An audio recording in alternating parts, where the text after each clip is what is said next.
For those that do know what the flag represents and what the flag stands for, we got to go way back and understand that the flag was basically put together to be a symbol of, peace, prosperity, and equality for all. But at the time, all was only inclusive to white men, not women, not minorities, not any form of anybody else that would remotely considerably be human other than those that were writing the Bill of Rights, the Constitution, Declaration of Independence.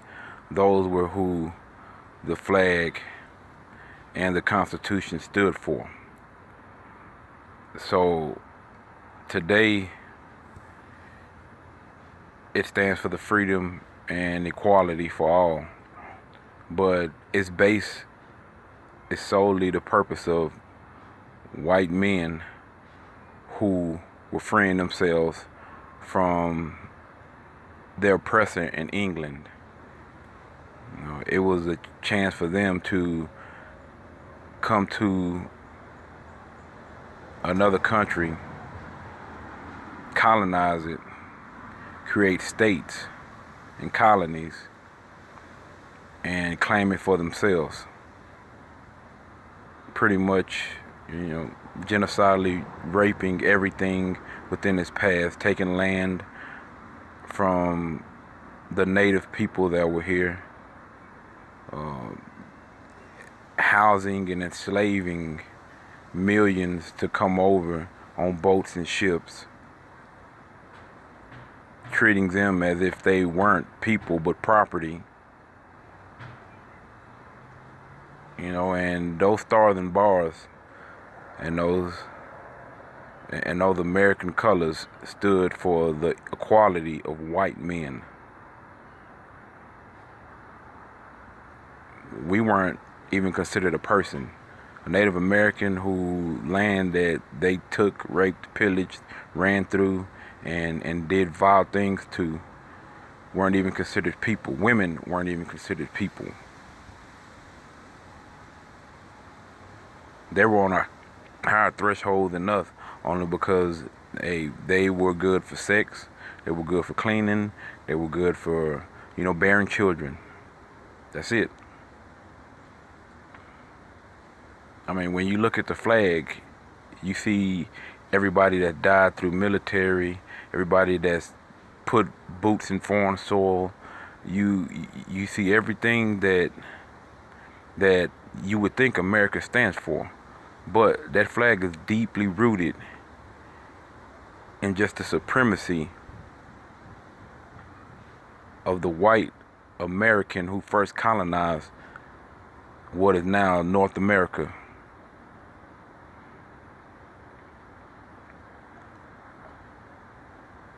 It's changed and the flag has gotten watered down, but its roots are still steeped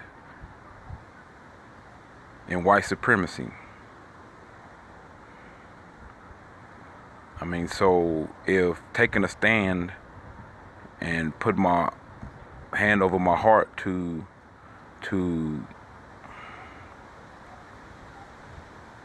be accepting to the fact of what it really stands for is ridiculous.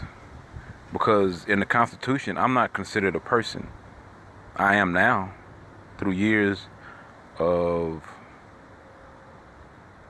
people before me standing, kneeling, opposing oppression, getting beat, shot, stabbed, killed by the institutions that were supposed to bring civil liberty and justice. And today, there are still those liberties and injustices that we don't get privilege to. So if people think that the American flag and the national anthem is an honor time-bound classic, it is.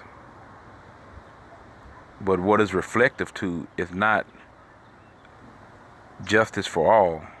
It's not the land of the free. It's the land of free white men. Not women, not minorities, not children, but the white men who were being oppressed by Great Britain or England. That's how the flag was created. That's how the flag is indoctrinated. That's how the flag hangs and still flies today. It has just gotten tacked on the privilege of being a military institution because, yes, the military did have to fight to free itself from the oppressors of England and Great Britain. And through every other war, the American flag has stood there as a symbol of freedom and hope. But at the end of the day, the American flag is only for those who were qualified to get put in the Constitution as free men and men exclusively, because women weren't a part of the Constitution. Slaves were 3/5 of a person, if less than that. So if we look back, the flag has a lot more flaws in it than we could ever imagine. And for those that think that, this is, disgracing America, America has disgraced people for many, many years, and it's not going to stop. And if our president chooses not to see or understand or even have the slightest bit of compassion, which we see that's not even in his soul, then there's no hope. The hope lies within those that are willing to resist, come together, and stand up for what's right. The flag is a symbol of freedom for those who originated from Great Britain, from England, and created colonies. The flag wasn't created for minorities, wasn't created for women.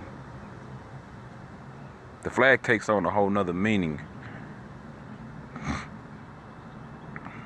And if more people can see what the flag stood for and what the national anthem stands for, maybe you too wouldn't stand up. Maybe you too would kneel in silent protest. Although we are given our First Amendment rights and our constitutional rights,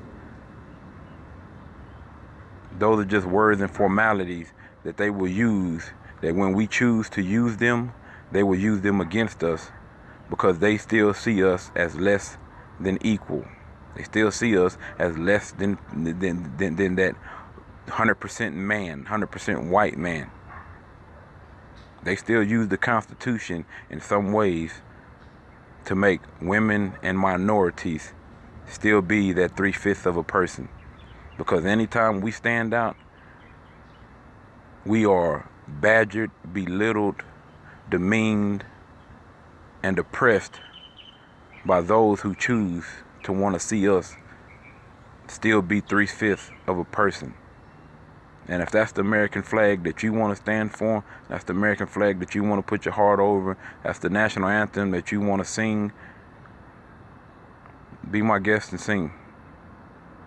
But understand that the history of that flag and the history of that anthem has far more meaning, far more purpose for those that enslaved, because they were trying to free themselves from oppressors.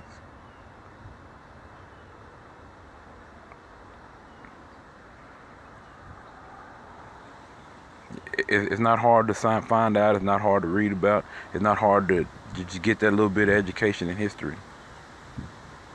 Because at the end of the day, we all need to have our mind unlocked.